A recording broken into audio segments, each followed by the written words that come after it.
everyone, to a Mexican Crossing Lines with your host, Cindy Gomez-Schempp. And Duke Gomez-Schempp. You're listening to 88.1 FM, KPPP, LP Fargo Moorhead, where we are adding local color to your airwaves. I am a Mexican Crossing Lines. Welcome to the show. Tonight, I'm going to be sounding the alarm. Mayday, Mayday, Mayday. Today is May 1st. Mm-hmm. It is also something that is a distress call. Did you know that if you say Mayday, Mayday, Mayday 3 times? Yeah, I saw it in the movies when I was a kid all the time. Mayday, Mayday. I don't know why, but they did it in the war movies all the time. It's for typically airplanes that are in distress or ships that are in distress, but it can be applied to different things. And a lot of headlines are applying Mayday, Mayday, Mayday today to the reopening of businesses all throughout the country.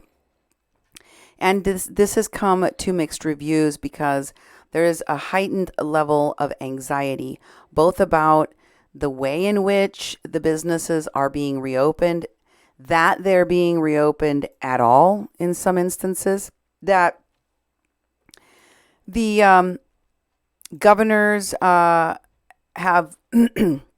not been clearer in their guidelines to businesses, employers, and employees, that the government services, including unemployment, are being curtailed in order to fast track our economy at the expense of workers, and that perhaps all of the measures set forth to reopen in a phased way aren't enough, with businesses concerned that this soft opening, it's just not going to pay the bills. So, they say that you can't make everyone happy. In this instance, we are all very upset about what is happening with our economy and with reopening of businesses with COVID-19. So I'm going to discuss the range of emotions and viewpoints on Mayday and the implications of the reopenings for employees and employers throughout the country. I also want to caution people to keep an open mind, to think about what people are saying. I've had a lot of folks kind of want to shoot the messenger when I have brought up what people are saying around our community, what their concerns are. And I believe that everyone's voice needs to be heard. I believe people have valid concerns. And I think when we start silencing, censoring people, when we decide we're not going to hear from the people out there that have a different opinion than, or have a different sense of how we should go about things than what we do, that's where we start to fail each other. And that's not what we need to do. We can't afford to do that right now in a pandemic. We need to unite, and we need to fight our common enemy, which is the virus. So, folks, stay with us tonight as we cover the different concerns that people have around this Mayday opening. First, I want to thank everyone that has sent me comments, questions, topic ideas, and of course, I want to encourage continued support of your local independent media, because we're crucial, especially in times of emergency like this, and we depend on the support of listeners and viewers like you. And information from you. And I'm staying home tonight. How about you? Stay home and watch this show and do some other stuff and watch some TV. Don't go out to the bars. Don't go out and get anything. You can get a hold of us, and if you'd like to give us some information, an opinion, some messages, if you're driving around Fargo Moorhead, go home. 701-566-0917 is our call-in line. That's actually a voicemail line where you can leave a message up to 3 minutes. The number is 701-566-0917. You can always send old-fashioned email to Cindy at kppfm.com or me, Duke, at kppfm.com. You can also tweet us at at media_PPP. You can go to Facebook at 88.1 FM Fargo Moorhead, the People's Press Project of Mexi-Can. We're streaming right now on Facebook and also on YouTube. You can find our YouTube channel at Duke1517. Also, you can support us by going to kpppfm.com/donate, make a donation, or if you're on YouTube, you can go right down there to the Super Chat line and make a donation right there. We appreciate your information and appreciate that you're staying home and watching us tonight. Listen, I get it. If you are driving around in your vehicle right now and you needed to get out of the house, it's totally okay to do that, Duke. Oh, it is. It is. And it's okay to go out and exercise. It's okay to go out and, find things to do. You have to do them responsibly, okay? My biggest concern personally is that I'm not seeing the level of messaging from the top on down. Mm-hmm. Very clear messaging about what we need to do to keep each other safe. I mean, I've heard that we all have to wash our hands a lot, and we have been washing our hands. But we can't even get on the same page with masks. True. And when we look at our communities, and I've been, paying attention to social media where, people on the East Coast, on the West Coast are talking about how people are using safety equipment. What kind of safety equipment are they using? And everyone has mixed messages. Some people are wearing masks. A lot of people aren't wearing masks. Some people are obeying social distancing. A lot of people aren't. And there's just this disconnect in regard to the very basic things we need to do to stay safe. Now, throw on that hasty reopenings of businesses where people aren't necessarily given enough time to do it right, to do what you would do to try to keep your employees safe and your customers safe to the highest degree that you would normally expect from those businesses. And I think that's unfair to the businesses, and I think it's unfair to the communities to throw us out there so quickly without the proper help. No, by the way, there's a lot of companies and businesses out there right now that have COVID starter kits, COVID safety kits. Google that stuff, look it up on the interwebs for businesses that need everything from spit guards to consulting services on how you phase up your safety and get your business reopened quickly. So you do it in a way that sends the message very clearly both to your employees and to your customers that you're there to make sure that they have the same experience they did pre-pandemic, which is fun, happy, and safe. And to that end, I wanted to share with you some clips from a American writer and photographer. His name is Michael Yon. He served in the Special Forces in the early 1980s, and he became a writer in the mid-1990s. He's focused on military writing after the invasion of Iraq, and he's been embedded in numerous occasions with American and British troops in Iraq, most predominantly deployment in the 1st Battalion, 24th Infantry Regiment, Deuce 4, of the 25th Infantry Division in Mosul, Iraq, that ended in September of 2005. He has been quoted in 2008 in New York Times as the reporter that has spent the most time embedded with combat units than any other journalist in Iraq. This guy is kind of a mix between special forces, alternative media reporting somebody that has prepper background in terms of, the visionary of being able to say, you need to stock up on this right now or that. This guy's reports, you can find him on YouTube. Michael Yon. Yon is spelled Yon. Go and check him out. Subscribe to his channel. I want to just show you some clips of the common sense thinking, which I kind of appreciate from people like him right now, which is not fear mongering, but it's also just truth telling. One of the things that Michael Yon says is that if you're going to go into media work, it's very difficult because people want you to tell them what they want to hear. And if you want to be successful, you have to lie to people and tell them what they want to hear, not the truth. But if you want to win a battle, you must speak with the truth. And we are in a battle right now. We're in a battle for our lives against an invisible enemy, the coronavirus.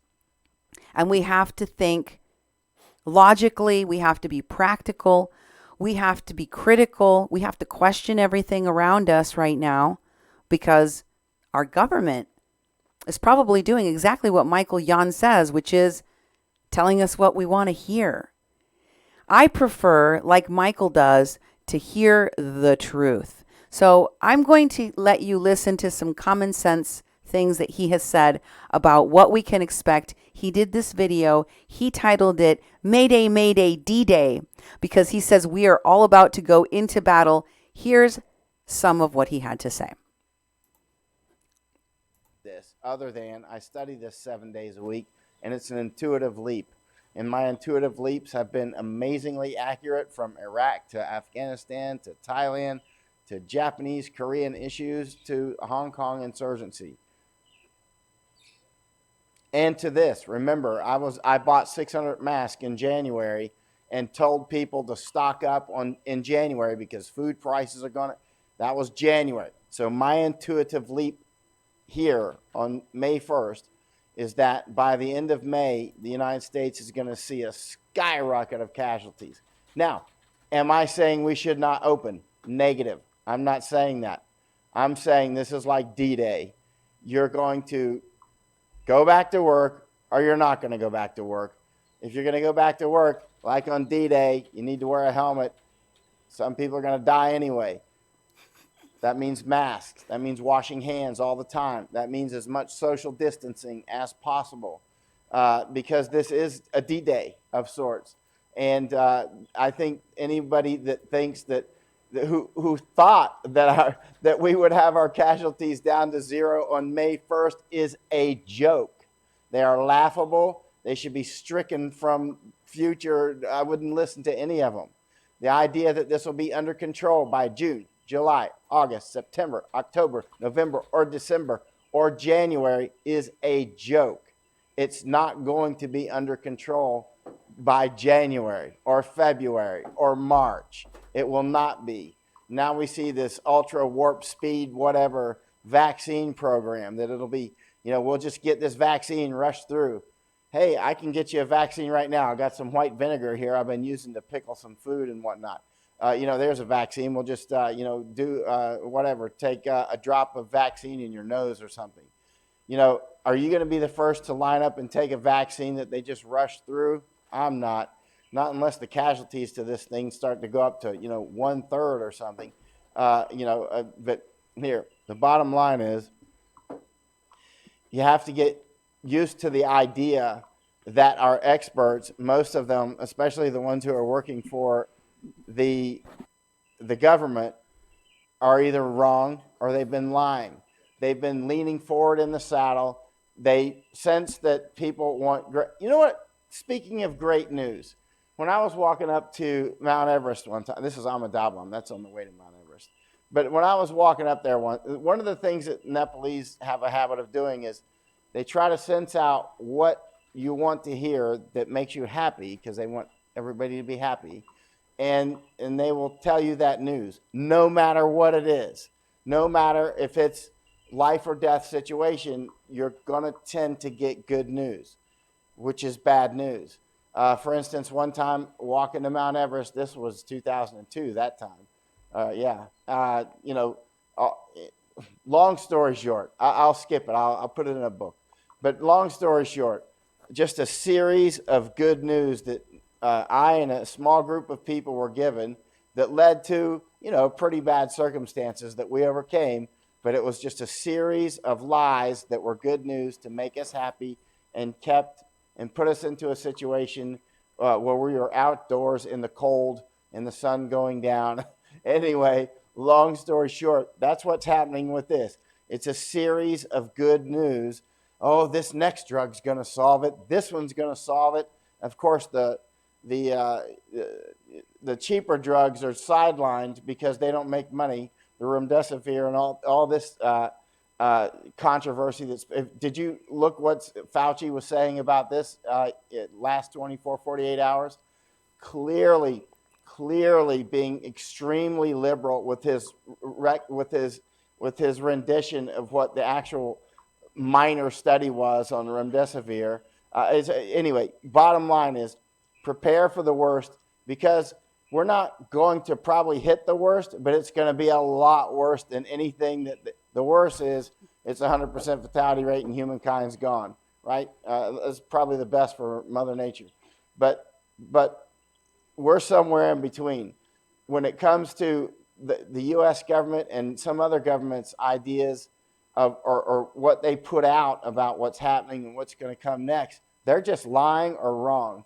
The bottom line is be prepared, because it's going to get a lot worse. That is my intuitive leap, that if you have prepared, you can stay home, that's your choice. If everybody, and some people are screaming, oh no, they're opening up, they're going to cause a lot of casualties. I believe that. But I don't believe, oh no, I believe this is the circumstance that has come down from above, and this is the circumstance we're going to have to deal with. You either stay home or you don't stay home. And the choice ultimately is, a lot of people have that choice. Some people have less choice. I'm going to answer questions here. I just want to say a few things. But ultimately, it's going to be bad. That's my intuitive leap. I think it's going to be very bad. I think June is going to be rough. Remember, as we open up again, it's not like we were a few months ago. Now there is community spread all over the United States, and there's cases spread around all over the United States and the world, places that open up. So when you open up, boom, activation in a sense, right? So all those fuses that are burning right now suddenly are really burning. And so now, again, am I saying we should not open up? Nope, I'm not saying that. And people will say, but you're putting a price on lives. I say, listen, if you don't want to go open up, don't go open up. Stay home. You don't have to join everybody. You don't have to go stand in, huge crowds at a concert. You don't have to go, to a party or a restaurant or a bar or whatever. You can stay home. A lot of people can. Some people will have more difficult time doing it. So there you go. Now, and by the way, this Michael Yon, that was Michael Yon you were just listening to, war correspondent and cannibal hunter. That's how he titles his channel on YouTube. You can go find him on YouTube. He's really interesting to listen to, especially because he was in special forces. I mean, this guy knows all about survival. Yeah. And what he's saying is, I'm kind of like side-eyeing some of the comments that we're getting from listeners right now. I'm going to read you a couple of things here real quick, Duke. Right. You can kind of see the differences here. Anita Lafort says, I understand their concern, but if you open up businesses too soon, then the social distance and lockdowns will be for naught, because it can cause another surge of people catching and dying from the virus. We should listen to the experts like Fauci and the scientists. If we get too confident, then it will go backwards. Human lives are more important than the almighty dollar, So, what is important to you, the economy or human lives? Shirley Schaefer comments back, Fauci is a POS against us, President Trump, just keeping the enemy close. Pam says the truth is China and Democrats conspired to take President Trump down. And Anita responds back saying, no, Trump is the POS who doesn't care how many people die from the virus. He could care less about you or anyone else. All he cares about is the almighty dollar. Trump is no medical doctor, nor is he an expert in the infectious diseases. Listen to the experts. Okay, folks, this is exactly this back and forth that I'm talking about right now that you're hearing. This is exactly what I am saying to you. I think that we need to listen to each other regardless of whether or not we believe that the president wants us all to die or that Dr. Fauci is conspiring against our government or that China is conspiring against our government. I think we can all agree the coronavirus is real, right? We can all agree to that one simple fact. It's real. It's going to kill people. It is killing people, a lot of people here in the United States, over 60,000 people. Let's, for a minute, okay, let's listen to each other about the things that matter, about the things that really matter. And that is the coronavirus is real. And we need to figure out a way to survive, not just our bodies, but also our ways of life, our way of life, right? We want to figure out, and some of the stuff that the pandemic has laid bare for us is that some of our rules just, they're bureaucratic red tape that nobody needs anymore. Mm-hmm. I think we won't be able to go back to business as usual after the pandemic, having seen some of the, regulatory gridlock that keeps us from being independent and resilient and adaptable as Americans. And I'm sure that as we come out of this, we're going to start to separate the wheat from the chaff and start getting rid of some of these things in our society that don't make sense anymore. But for the immediate recovery, which is what I'm talking about right now with this Mayday, Mayday, Mayday reopening, we need to be smart. We need to be logical about how we go about doing things. And as you heard Michael Yon saying, do we stay in home and shelter and quarantine? No, we have to go back out there. We got to go fight. We have to go and reopen our businesses, our economies, and save our way of life. But is it true that a lot of people are going to get sick and that a lot of people are going to die? Yep. That's also true. That's also true. Is it the right thing to do? Well, I think we're going to have a lot of Monday morning quarterbacking after the pandemic is done as to whether or not we did things right. But when you ask any survivor, everything that they did to survive was the right thing to do. So for now, I think that we should be giving ourselves the benefit of the doubt, whatever side of this issue you stand on. And remember that we are fighting a common enemy, which is this virus. So I want you to listen to the common sense instructions that Michael Yon is giving us about what we should do or what we should expect as this reopening takes place. And it has a lot to do with dumb people versus smart people, kind of the Darwin Awards of who will be the survivors and who won't. And here's that clip. It's been, even if New York or some other place starts to control their spread, their increase, The rest of the United States has still been the disease in the world. It's still been spreading, right? But people have been closed down. Now, when we open up, it's like all these seeds are suddenly hitting sunlight because it's going. I think it's going to explode.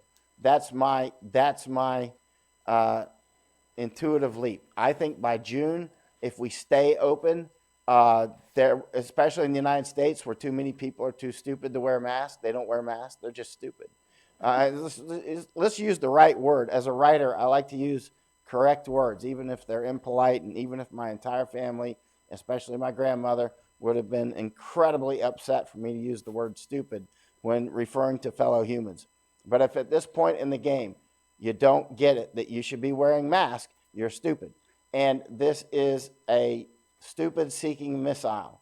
It goes for stupid, it hits stupid in the chest and kills it. This virus kills stupid. And so there you go. If you don't, if we open up and people are not wearing masks, if they're not washing their hands constantly, if they keep their hands off of their face, that's why you see me with this when I touch my face now. I'm not saying that that'll completely keep it off, but it's another reminder not to touch my face. Actually, if you have to, do it anyway. Actually, for years I've usually kept one anyway. It's a habit from my grandfather because wash rags have just a gazillion uses. And so, or a rag anyway. And so, yeah, I think it's going to explode. And I think it's going, but again, do not conflate that with saying don't go forward into battle. And so, but go forward smartly, wearing body armor, washing your hands all the time, wearing a mask, taking your shoes off before you go back inside. This is an Asian thing to do anyway. Throughout most of the Asian I never wear my shoes inside unless I'm, chasing a cat that's doing something. But I don't take it seriously. Do the social distancing. Don't be in people's face. I was talking to somebody yesterday who had to do some work for me, and to talk with me, he lowered his mask. I was like, mask up. That's the time you need to have it on. Out of anything, nobody cares if we're wearing our mask or not if we're 100 meters down the road. But when they're right there in your face, we were actually socially distanced, and I had my great mask on. I had my military mask on. So I mean, it's not gonna. But at the same time, you don't walk up to somebody and say, "Well, now that we're talking, let's take my mask down."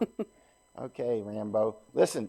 The United States and other countries should have practically 24/7 public service announcements to wear a mask, to wash hands, to social distance, if we're going to open up and keep the casualties to a minimum. So many people are hoping for this magical vaccine with the super warp speed program that's going to come. I'm not going to be the first to take it. There's going to be some pharmaceutical that's going to at least reduce casualties. And certainly at some point, things will be discovered and come around. But will there be a vaccine? I don't know. There's not a vaccine for SARS-1. There's not a vaccine for HIV AIDS, right? And there's 30, 40 million people died from that. There may not be a vaccine for this one. But the thing is they're just giving hope, little bait. I don't need hope. I got hope. I got hope in my heart. I don't need lies from anybody. That's right. Mm-hmm. I don't want things to be sugar-coated for me either. Yeah. I think we need to be very clear in our messaging. And one thing, and I know that people that love our president and our vice president are going to get mad at me about this, but I think that Pence made a huge mistake in not wearing a mask. And I think that the president, regardless of whether or not he has regular testing, and the vice president, whether or not they are clear from COVID, they don't like the way the mask feels or whatever, by wearing a mask, you are setting an example. Leaders at the highest levels and at the local level, one of the greatest powers of a leader is that they can show people what to do. They can give people an example of what the best way forward is. And aside from washing our hands, one of the strongest things that we can do to keep each other, to keep other people safe from your, constant breathing is a mask. And we know that, people have been tweeting a lot about this, and the debate rages on. This was a tweet from Aaron Blake saying the Mayo Clinic deleted its tweet where they informed Pence that they had a policy of wearing masks. Mayo's later statement only said that it informed Pence's office. And this person says, are we supposed to believe that they told his office and all of the people that went with him were all wearing masks, but Pence didn't get the memo? I mean, obviously, no. And the fact that the second lady says that, the reason why he chose to do that is because he's been tested plenty of times and he feels like he shouldn't have to. It belies the underlying reality, the elephant in the room, which is that neither the president nor the vice president nor anybody in the task force that I can remember has been wearing masks or shown people the importance by example, by them wearing them, that this is something we should do. And it's especially important right now as we have people going back out into the workforce, into the business world with these different mixed messages about how to do that safely. I still see a lot of people going shopping without their masks. I see people pulling down their masks to talk all the time. It's pretty common and it's almost standard in any news interviews. And I never hear the newscaster saying, please put your mask back on. You're defeating the purpose. I was thinking about as we open up, the bars and restaurants are going to open. And people are going to be wearing masks when they go in, but they have to take them off to eat. They have to take them off to drink. I was just thinking that today. You can't take a straw and shove it through the side or, it's underneath. You're going to be opening up your mask. So everybody in these places are going to be taking their masks off to be able to consume the alcohol, consume the food and the snacks. I just hadn't thought about that until I was watching this video. Yes, exactly. So somebody posted this about mask etiquette. And this is something that I think a lot of people have been talking about. This particular person, whose name I've left off of the post, is a nurse, okay? And she says that she's done trying to tell people to wear the masks or to wear them correctly over their noses and to stop putting them under their chin and to not touch the outside of the mask when they've been breathing through it. Anyway, she says, I gave up on that weeks ago, which is a decade in pandemic time. I'm settling for, you know what? Just use it to keep the water vapor droplets closer to you. When that stuff that looks like smoke in the wintertime, if you live in a state like ours where your breath just comes out in these big clouds of vapor, that's happening in the summertime, in the springtime, in the fall too. You just don't see it because it's not freezing. Yeah. Water droplets. And you do it all the time when you're breathing in or out, even if you're not talking. If you're talking, then the spray and the droplets can go further.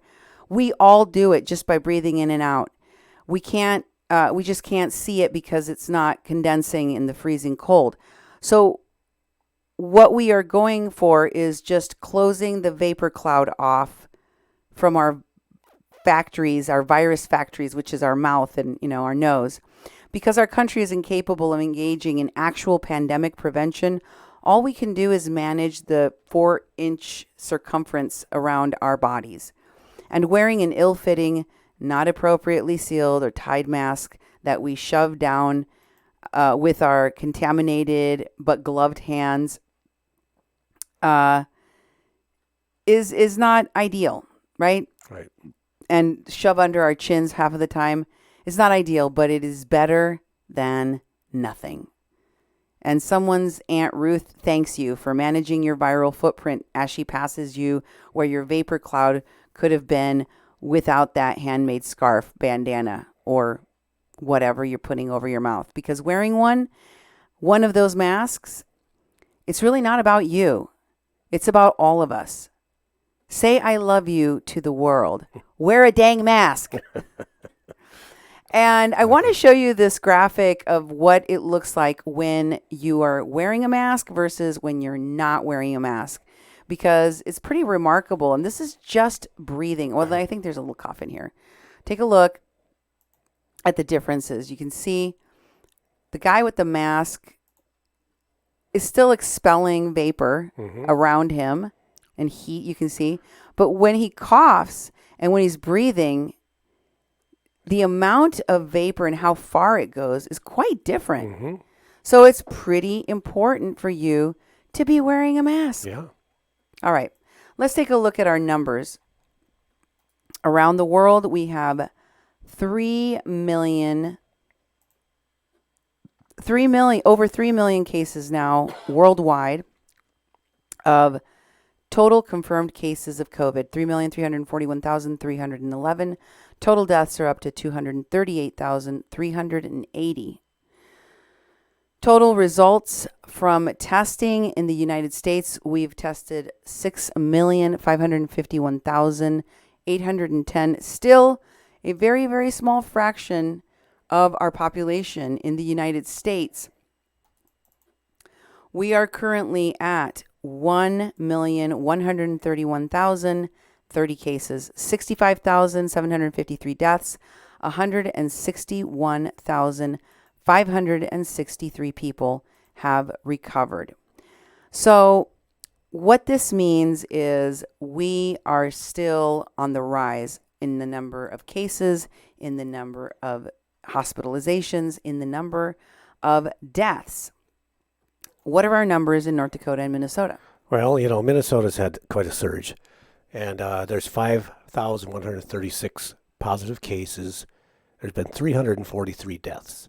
And in Clay County, it went up a little bit, 149 cases, positive cases. In Clay County is the county we live in. And there's been 10 deaths. So those numbers have been going up very steadily. Now in North Dakota, on the first day of opening, 4 people died. 4 people died in the past day in North Dakota. 1, 2, 3, 4. Wow. All from Cass County, the county that we live in, basically.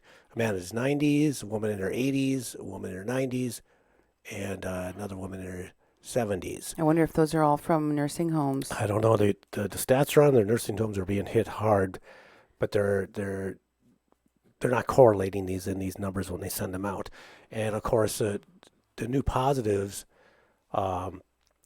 were 23 deaths we're up to in North Dakota, and 86 hospitalized, 482 recovered, and a lot of the new ones came from Cass County again. Now, when I look at these numbers, I always look at there's 1,107 positives in North Dakota. There's 482 recovered. So still, there's more than 500-600 people who are basically still sick. They're still sick. So it's like that's an issue that I think is really important to talk about, and it's really hard that that the state is reopening and the numbers keep on going up because they use that stat of like the total amount of people, total amount tested negative. Therefore, you put those together, and the curve is low. The curve is low, and the potential is really low, and so that's very important to talk about. It doesn't make me feel any safer. It doesn't make me feel safe at all. So it's something that I'm just very concerned about. And we'll see as things go. And I hope for the best for everyone. And I just hope it goes well. But people need to be smart. They really need to wear their masks. They need to keep away from each other. And they need to keep the spread down. And again, here's a comment from North Dakota about the jump in deaths. And this is, one day's jump, but it is still very concerning to folks, especially as they head back to work. North Dakota jump in deaths was posted about by a person whose name I will keep anonymous, and they said North Dakota had its biggest one-day jump in COVID-19 deaths, and still people think today is a good day to restart. Yeah. Well, whether or not we think it's a good day, it is happening. And here are some of the feelings about it. People felt they needed to post about their houses being closed. And I think you'll see more trends like this because some people might feel pressured by other folks that they need to go out or they need to be part of other people's events. And, folks might just show up at your house and be like, hey, the quarantine's over. Let me in. Yep, exactly. So this person posted, quarantine in North Dakota ends this Friday, May 1st. I'm informing my family and friends that our house will remain closed until the coronavirus pandemic is controlled. Isolation measures are still in force for our house and family. Until the situation is controlled, this house, our house, is still in social, voluntary, and responsible quarantine, isolation, and all of its synonyms because I care for you, yours, mine, and myself. Stay home. Folks, how do you feel about that? Do you think that it's okay to do that? Are you upset about this person saying that they want to stay home? I'm not. Do they have the right to do that, Duke? Yeah, of course they do. I think so too. I mean, are we going to get mad at the people that decide to be in quarantine when we've been telling everyone that part of your freedom to choose is that if you decide you want to stay quarantined, maybe you have a loved one that has an underlying condition that puts them at greater risk. Whatever it is, you should have the right to choose to stay home, just like people are choosing to go back out into the world. Here's another comment. Again, feeling anxious, scared, sad, and effing angry as hell as my love and many others go back to work today, risking their health, all because people don't like their natural colored roots or gray hair, or they want to have a drink in a bar.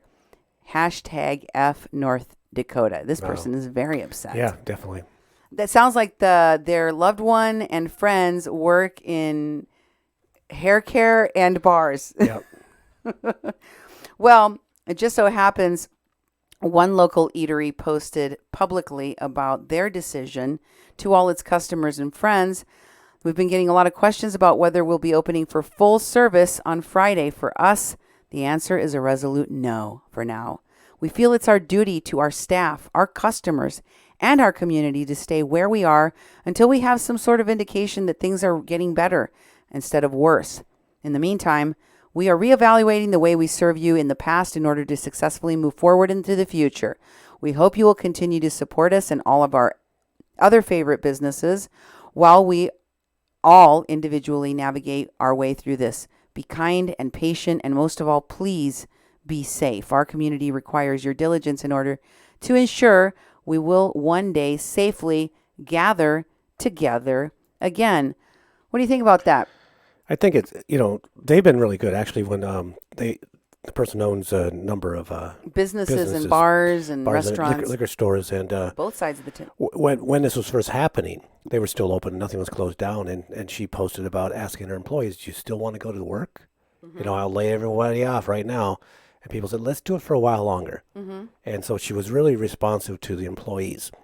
And on this one, it's like, I was wondering that too. Like, are you ready? Are you ready to do that? And their restaurant is very small too. It's like, you probably end up having 4 people in there if you did it right. And it's like, you'd have a lot of people working and doing a lot of work, and you would hardly make any money. So it's that's going to be true for a lot of restaurants. Yeah, exactly. Duke, regardless of their size. Yep. I mean, even a large restaurant or downtown bar with a capacity of hundreds of people, going down to half is not going to be... Not going to stimulate the economy. You're going to lose money.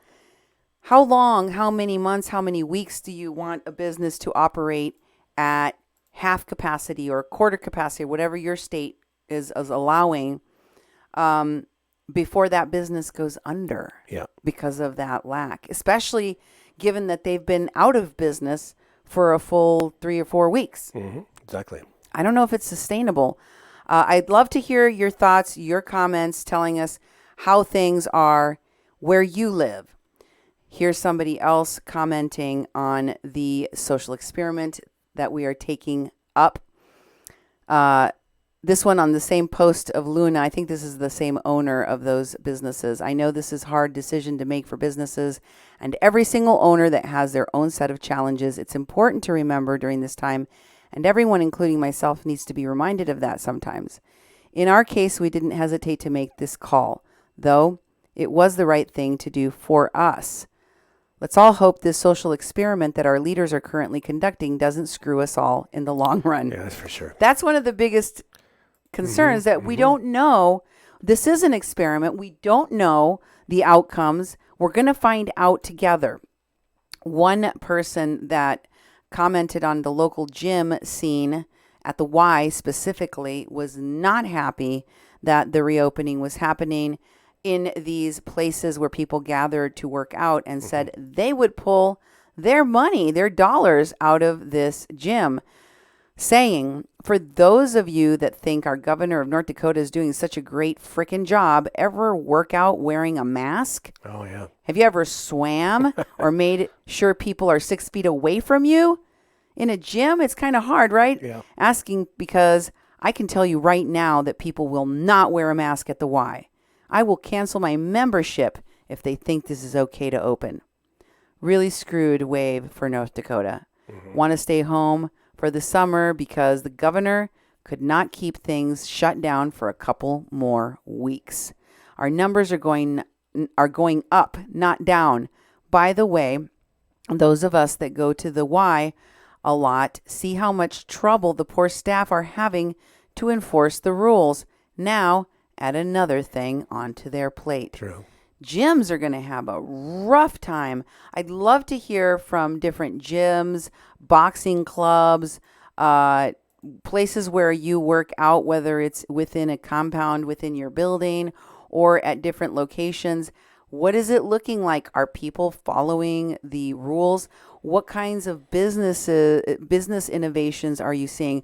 One of the suggestions that I made, and I still have for local gyms, is, are you checking the oxygen? Are you checking people's oxygen? Because this is an early sign. It can be an early sign of COVID. So some people think that gyms are not ready to reopen. Others think that the whole idea of reopening anywhere is a huge mistake. Yeah. This post was made saying, here's the deal. I think it's a huge mistake to let restaurants and bars reopen, especially bars. Like so many of my service industry friends have pointed out, do you think a bunch of drunk people are going to listen to someone telling them to space out? Not a chance. Not to mention the financial burden these places will have to take on in order to reopen under the new guidelines. No one will be making money, especially not the servers who are making far below minimum wage already. So if you decide to dine in somewhere, you better leave a fat tip. Personally, as much as I love my friends that run or work at restaurants and bars, there's not a chance you'll see me dining in at a restaurant or going to a bar for quite a while. I will continue to support by ordering takeout or delivery. Exactly. Well, one thing that's very important to reinforce here is that regardless of whether you feel this was a huge mistake or a necessary next step to our survival, you can still and you should still support your local businesses. We want them to stay alive for when we come out of this. Here are some other comments after the huge mistake comment. The only reason they're reopening businesses is so people can't claim unemployment and the businesses can't get the special funding. They don't care that especially restaurants run at a really small profit margin. This will only force more businesses to fail and people to be really unemployed, because the businesses will eventually fail anyway, running at half capacity. Yeah. What do you think about that, Duke? Do you think that scenario is possible? To run at half-mast and make money? No. I mean, she's saying that they'll probably end up, because they didn't choose to stay closed, these businesses running at half-mast will end up running into the ground. Well, I believe that, because the whole stimulus thing is kind of a disaster because not everybody was served with it. Those businesses couldn't keep everybody on payroll. And the SBA, the new wave of funding that came out this week, I check the SBA site every day, and they say they're not taking any more applications. And it's right. And you go back to work, unemployment hasn't even covered everybody yet. They're still processing claims from a month ago, and people don't have money. They're going to go to work, and they're going to actually end up working for however many days the place stays open before they have to close it down because they're bleeding money every day, and that person screwed up their ability to receive unemployment for the weeks that they tried to go back to work. So it's very, very complicated. And if the government could have just held people in place for a month and a half or two and put all that funding instead to the huge institutions that got billions of the dollars that didn't need it, and it went to people like this, the people in Fargo, the people in the community that want to open up their businesses. If the aid would have been there to keep people at bay, to keep their profit where it was at, then we would see people not out. We would see the virus not spreading. Well, the Forum, our local paper, one of our local papers, posted a story that said if you're not quite ready to return to your job during COVID-19, your job could be in jeopardy, meaning you could be replaced. Okay. And this story enraged some people in our community because they felt that it was propaganda pushing people to get back to their jobs unnecessarily. They need advertisers for their paper. Yes, they were very upset, and they said, this is absolute BS. The Forum picking up the slack for bosses by cracking the whip on out of work employees who are doing the right thing by staying home to keep themselves and their community safe. Shame on the Forum. I'll never give another cent to them because of this ever, period. Yeah. Absolutely unacceptable. I don't know if you have to go that far, but I understand the sentiment, especially if you have loved ones that you're concerned with. Look, anybody that has people out there that have essential jobs or that are forced to work in these conditions, they're scared, you know, and you can support the people that are not, opening. Here's a post somebody made about the businesses that are staying closed. I just want to give a giant shout out to all the Fargo businesses not reopening because they care more about their employees and customers' lives than anything. Y'all are amazing. Those are places we should be giving our money to. Exactly. Wherever you decide to put your dollars, remember that local businesses need to survive. And we have a lot of local concerns about that. Here are some more of the posts on social media asking, well, when do you think we should reopen? Yeah. You know, we have to reopen at some point. And some people say our state hasn't even peaked yet. The response to that question, when do you think we should reopen, was, by the way, when the experts and scientists say so. Yeah. And someone else says, I wish I could say the same thing. Back to work for me. I'm very anxious and nervous. Someone else says, I've been at work part-time throughout the pandemic.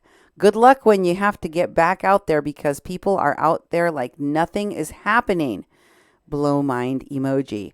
Out with their whole family buying candy and lottery tickets in bulk and not wearing masks. Oh, stay safe.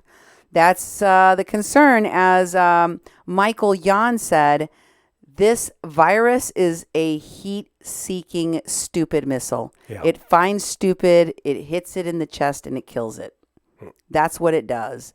So this idea of reopening the bars is very upsetting to a lot of folks.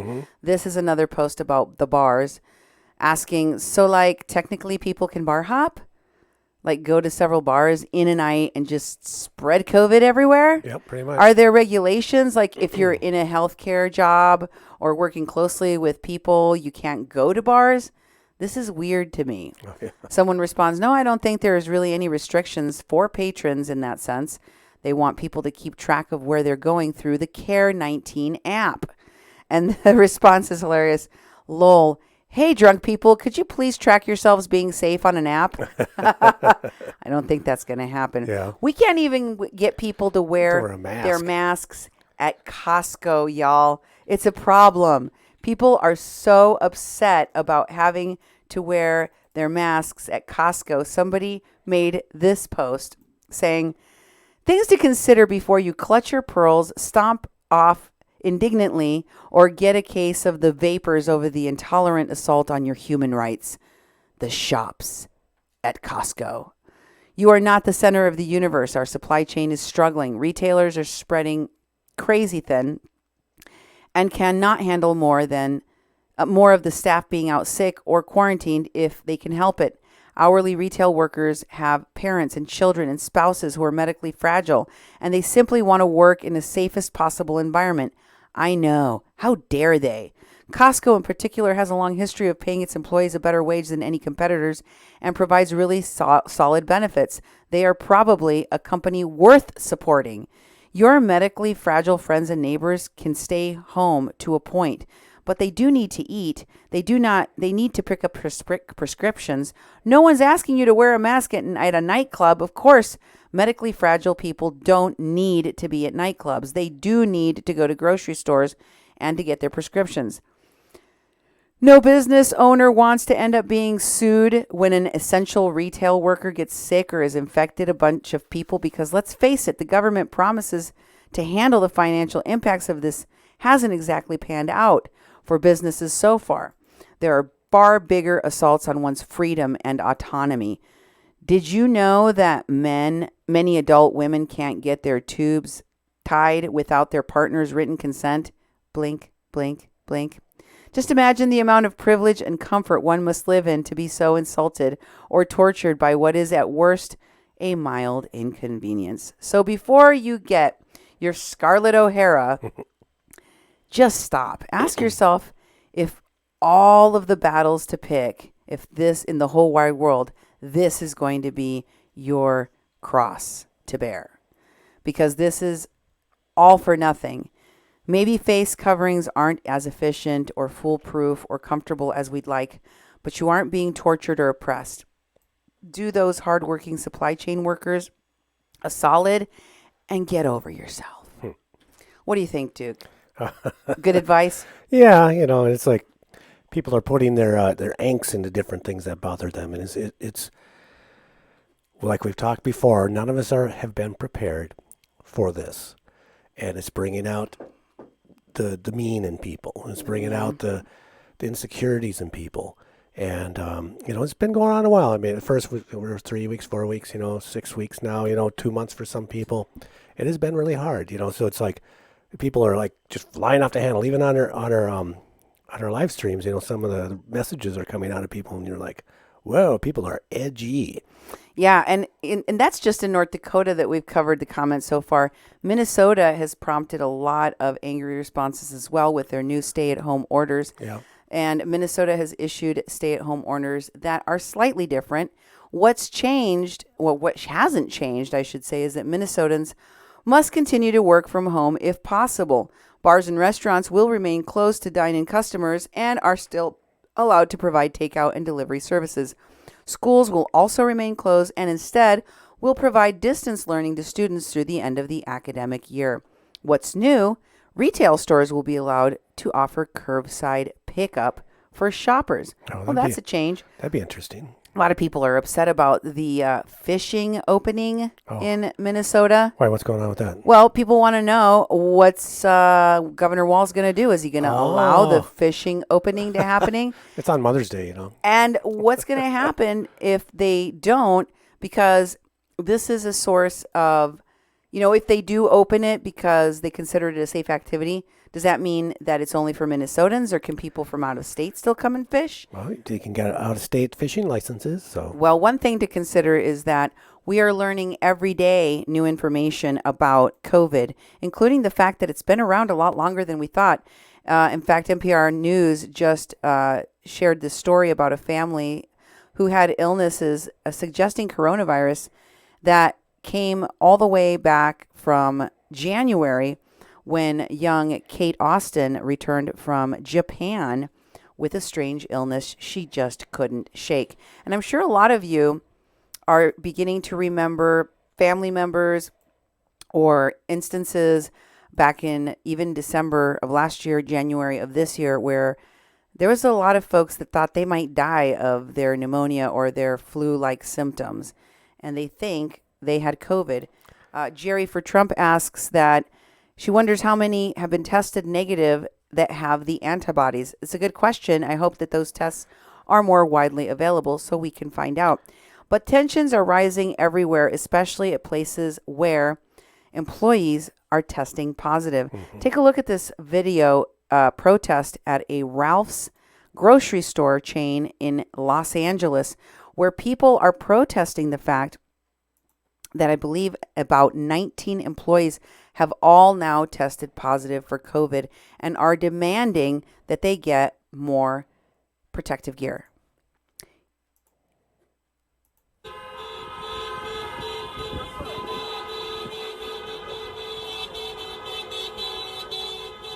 "19 co-workers," they have a banner that Wow. says, "have tested positive." And they're doing community awareness. They want the customers to know. Yeah, that's a good thing. It's like I didn't put material in for tonight, but there's a bar in Fargo who the employees basically all quit on yesterday. They said we quit, so you can't open now, and it's that sort of solidarity that's happening. And we like to cover as much as we can locally, and this is you're listening to KPPP LP 80.1 Fargo Moorhead, adding local color to your airwaves, and we want to hear those stories. If you're a worker and you organized other workers in your establishment and you just said we're not going to do it, I mean we should be putting your voice out there. You can call us at the call-in number, 701-566-0917. You could just do a 3-minute announcement of what you're doing, and we have played on the air.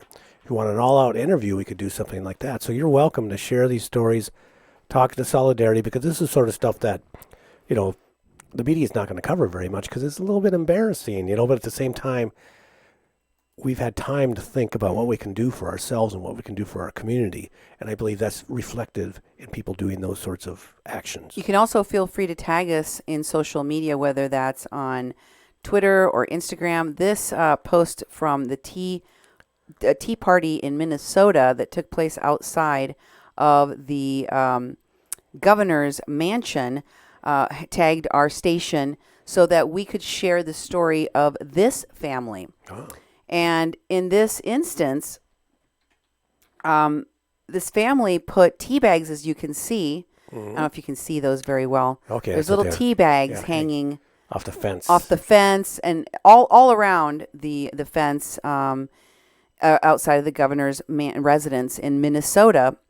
And this was posted by Charlie and Kimberly Sandiford, along with their 3 daughters. They tied over 1,000 tea bags to the fence of the governor's residence in St. Paul, Minnesota, to send a powerful message to Governor Tim Walz. Kimberly Sandiford said in a statement to Mill City Citizens Media, "The Boston Tea Party was the first sign of the state's revolting against an oppressive government. Okay. This is our signal to Governor Walz that we are finished with his oppression. My husband is being furloughed by his company May 4th because of the lockdowns. We saved for 7 years in order to build our home for our disabled daughter. Our entire life savings that ensures a promising future for her and her sisters is at risk." So there are concerns about how people's lives and livelihoods, even their housing and their businesses, all get preserved under these trying times. Yeah, because even for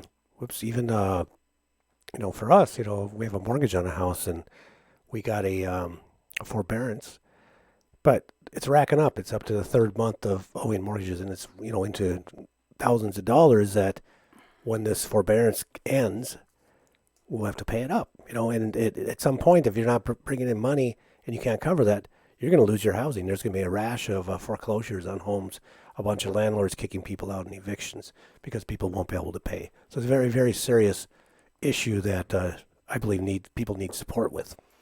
Meanwhile, folks still are getting married, many of them in very lonely ceremonies. Gavin Newsom of California put out a tweet letting people know that California will now allow adults to obtain marriage licenses via video conferencing for the next 60 days.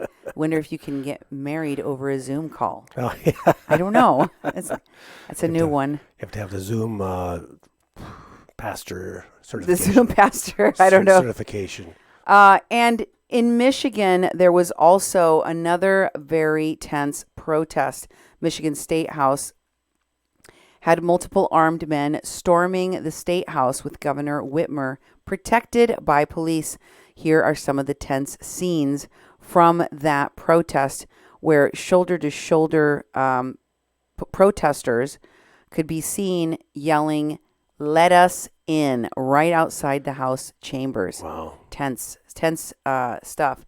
And in Colorado, slaughterhouses that were shut down because of COVID are reopening. It turns out that they only tested managers of the plant for COVID-19. The person posting this says, even during a global health crisis, the Trump administration has chosen once again to prioritize corporate interest over the health and safety of working people and their communities.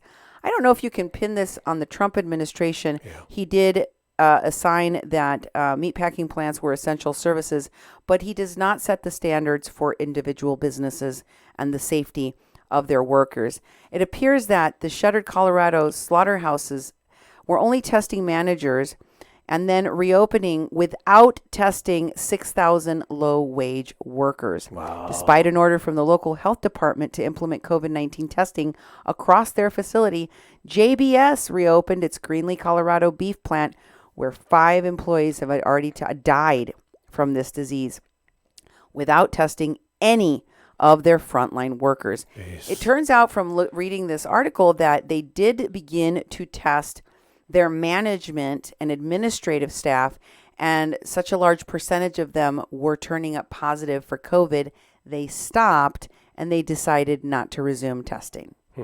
That's how it went down. Wow. And we saw something similar here with Simplot saying no thanks to the tests because they don't want to have to shut down. Exactly. This week, JBS, the largest meat company in the world, reopened its shuttered Greenlee, Colorado plant despite the death of 5 employees. Earlier this month, several employees at the plant became ill and hundreds of others called out of work for fear of contracting the virus, which eventually led to the temporary closure of the plant in April. 6 days after the Weld County Department of Public Health and Environment ordered JBS to close and implement plant-wide testing for COVID-19 and more extensive sanitation practices. According to Kim Cordova, president of the local labor union, United Food and Commercial Workers Local 7, JBS engaged in nefarious testing practices that are now putting its 6,000 workers in danger. And in rather frightening news, as the Trump administration, according to this NBC News headline, is minimizing the toll of the COVID virus on our country, the government has ordered 100,000 new body bags. Wow. Now, I did read through the article and learned that this was a pre-order that was made in April. I think that it was made in order to prepare us for the eventuality, the possibility of the need for more body bags. But that does not necessarily mean that They just ordered them right now. that they knew something that they're not telling us. They pre-ordered them, and I am sure that they ordered them in the hopes that they would never have to use them. Yeah. But still more disturbing than that is the fact that Maryland's governor had to order the National Guard troops and the state troopers, the state police, to guard a shipment of tests from South Korea in order to avoid those tests being seized. FEMA has been seizing personal protection equipment bought by individual states and diverting it to the national stockpile, or so people assume. It isn't really clear what FEMA is doing with the equipment, but the fact that states have to guard their purchases from seizure by federal government without any payment to them for the loss of the cost of those supplies is mind-boggling. Yeah. Are we really in a situation where our state governments have to protect themselves from the federal government? I don't know. Maryland's Governor Larry Hogan told the Washington Post Thursday that National Guard troops and state police were guarding coronavirus tests that the state purchased from South Korea at a secret location to prevent the federal government from seizing them. He said the plane carrying the tests was met by National Guard troops and state police to prevent the tests from being intercepted, adding that the protection mission is ongoing. Quote, the National Guard and state police are both guarding the tests at an undisclosed location. It's like They're all stealth. It's like it's like the Holy Grail or something. And they're hiding the tests so that they're not seized. Wow. This is where we are at, folks. It is sad that we have this level of division in our country. I pray, as I bring you this Mayday report, that we are in a situation of combat. We are in a battle for our livelihoods and for our lives.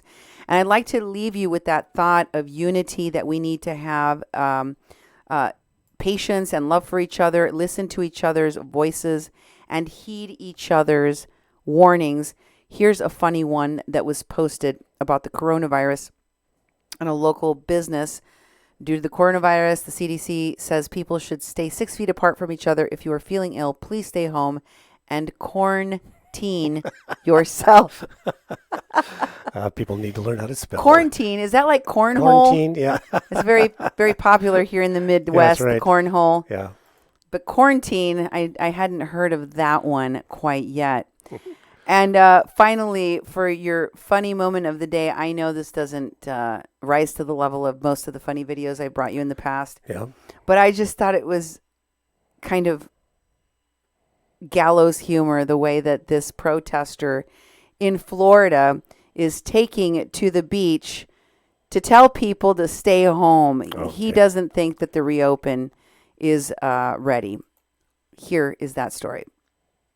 Good morning, Chris. I'm at Miramar Beach Access 49 here in Walton County, and today is a pretty big day. The beaches are fully reopened for the first time in more than a month. And while some residents are happy, some are not. And one of those people is Walton County resident and Florida lawyer Daniel Ohlfelder. Today he's going to be protesting the beaches being open, all while dressed as the Grim Reaper. And I'm actually joined by him now. I'm going to step out of the frame and hand him the mic so he can explain why he's here and why he is dressed the way that he is. Daniel? I bet he wishes it wasn't black. Yeah, I'm here today to try to make a point that we need to, I think it's premature that we open our beaches. I'm a huge proponent of public beaches, and I've been fighting for that for years, but I think that the danger of bringing all the people here to our area and spreading the virus, and I think it's going to prolong the recovery we have, and I think that we should take better measures, and it's drawing people from all over the world to our beautiful beaches. It's too soon, and it's not appropriate. Thank you, Daniel. Now, Daniel is going to be beginning his protest right now, and he's going to be at a bunch of other Walton County beaches throughout the day. We're going to have his full story and how people are reacting later tonight on News 13. Reporting live in Miramar Beach, Faith Graham, News 13, Panhandle Strong. She's like, Panhandle Strong. Yeah, really. Grim Reaper standing behind her, ready to chop her to pieces. I'm sorry that I think that is so funny. But, you know what? That is exactly the kind of American ingenuity that makes me love this country so much. I know that we're going to get through this together, and we'll do so much better if we stay united than if we fall apart. So remember to wash your hands, wear your masks, stay safe, be patient and kind with each other. God bless you, and have a great night. You've been listening to A Mexican Crossing Lines with your hosts, Cindy Gomez-Schempp and Duke Gomez-Schempp. On 88.1 FM, KPPPLP Fargo Moorhead, where we are adding local color to your airwaves. Good night. God bless.